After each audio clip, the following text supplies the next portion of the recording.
May 2025 में पाक फ़ौज मुआरका हक़ में भारत खे शिकस्त ॾिनी। पाक फ़ौज दुश्मन खे अहिड़ो सबक़ सेखारियो जो क़यामत ताईं विसारे न सघंदो।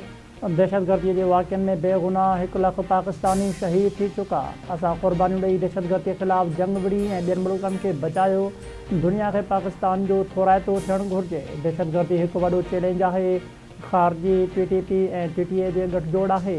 वज़ीर आज़म शहबाज शरीफ़ वॾी क़ौमी पैगाम मुन कमेटी जे मेंबरनि सां ॻाल्हि ॿोल।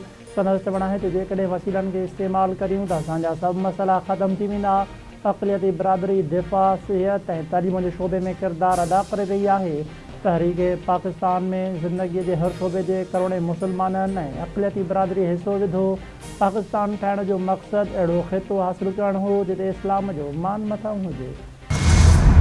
बलूचिस्तान जे वॾे वज़ीर सरफराज़ बुगटी जो चवणु आहे त खारान में सिक्योरिटी फोर्सिस जे कार्रवाई दौरान 12 दहशतगर्द मारिजी विया।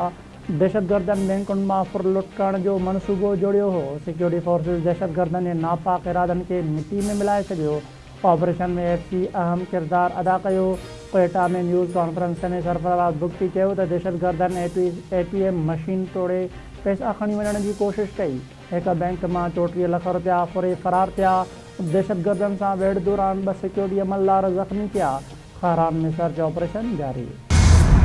वफ़ाक़ी ऐं सूबाई वज़ीरनि समेत 159 मेंबरनि जी रुकनियत मुअत्तल। हाफ़िज़ नईमुर रहमान बि शामिल। पार्लियामेंट अंदरि दाख़िलाती पाबंदी। इलेक्शन कमीशन में असासनि जा तफ़सील जमा न करण सबबि मेंबर्स जी मेंबरशिप मुअत्तल।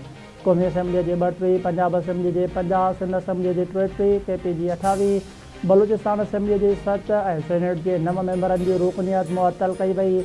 मेंबरनि में वफ़ाक़ी वज़ीर मुसद्दिक़ मलिक, ख़ालिद मक़बूल सिद्दीक़ी, अरशद वोहरा, सरदार अख्तर मेंगल, सैयद अब्दुल क़ादिर गिलानी, अली मूसा गिलानी, साहिरा अफ़ज़ल तारड़ ऐं महरीन रज़ाक़ भुट्टो ॿिया शामिल।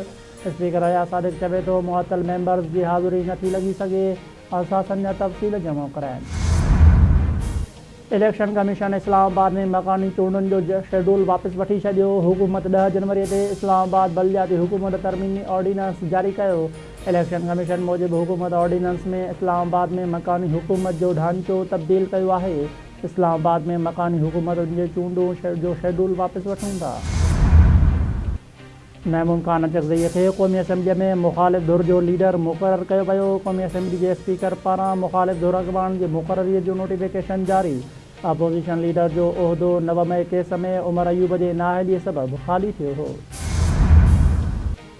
PTI बानीअ खे जेल में समूरियूं सहूलतूं फ़राहम कयूं पियूं वञनि। खेसि सज़ा थी चुकी आहे। हाणे मामिलो अदालत में आहे। अॾियल जेल पंजाब हुकूमत जे अख़्तियारनि जे दायरे में अचे थी। जेल सुप्रीडेंट स्पीकर ऑफिस में रिपोर्ट जमा कराई आहे। इहो मामिलो अदालत ऐं जेल अथॉरिटी विच में आहे। इन हवाले सां ईंदड़ हफ़्ते रिपोर्ट सेनेट में बि पेश कंदुसि। नून लीग सेनेटर आज़म नज़ीर ताड़ जो सेनेट इजलास खे ख़िताब। प्लानिंग एंड डेवलपमेंट डिपार्टमेंट जी टीम जो मलीर नदीअ ते अॾावत हेठि पुल जो दौरो। वॾे वज़ीर सैयद मुराद अली शाह जी हिदायत ते क़ैदाबाद में N 5 पुल जो मुआइनो कयो वियो। पुल जे तामीराती अघु भराई ऐं मयार जो तफ़सीली जाइज़ो वठी वॾे वज़ीर खे रिपोर्ट पेश। मलीर नदी पुल मंसूबे जी फिज़िकल अघु भराई 65% मुकमल थी चुकी। वॾे वज़ीर सैयद मुराद अली शाह खे दौरे दौरान आगाही पुल मंसूबो मई 2026 ताईं मुकमल कयो वञे। वॾे वज़ीर जी हिदायत। मुराद अली शाह चवे थो मंसूबनि ते हिन वक़्त ताईं 61.6% माली ख़र्च थी चुका आहिनि। तरक़ियाती कम जे मयार ते का बि सौदेबाज़ी न कई वेंदी। शहीद ज़ुल्फ़िकार अली भुट्टो क़ाइद आज़म खे ख़त लिखियो हो त पाकिस्तान ख़ातिर क़ुर्बानियूं ॾियण लाइ तयारु आहियूं। PP सिंध जे सदर निज़ार अहमद खोड़े जो हैदराबाद में तक़रीब खे ख़िताब। संदसि चवणु आहे त क़ाइद अवाम पाकिस्तान खे आइन ॾिनो, एटमी ताक़त बणायो। शहीद मोहतरमा बेनज़ीर भुट्टो पाकिस्तान खे मीज़ाइल ताक़त ॾिनी।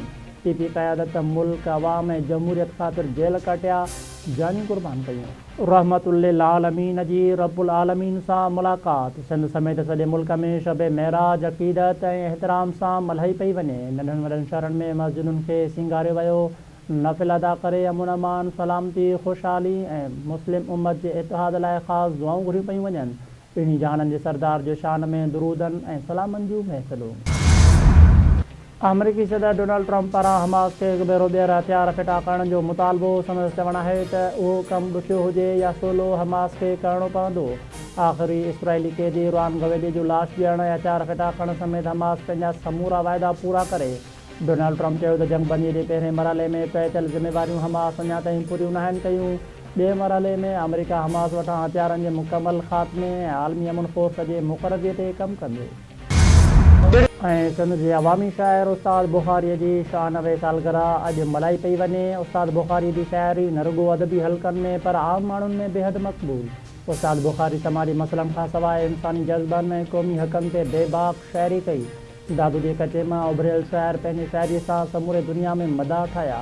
उस्ताद बुख़ारी जी शाइरीअ खे सिंध जे लॻभॻि सभिनी मक़बूल राॻियुनि ॻायो आहे।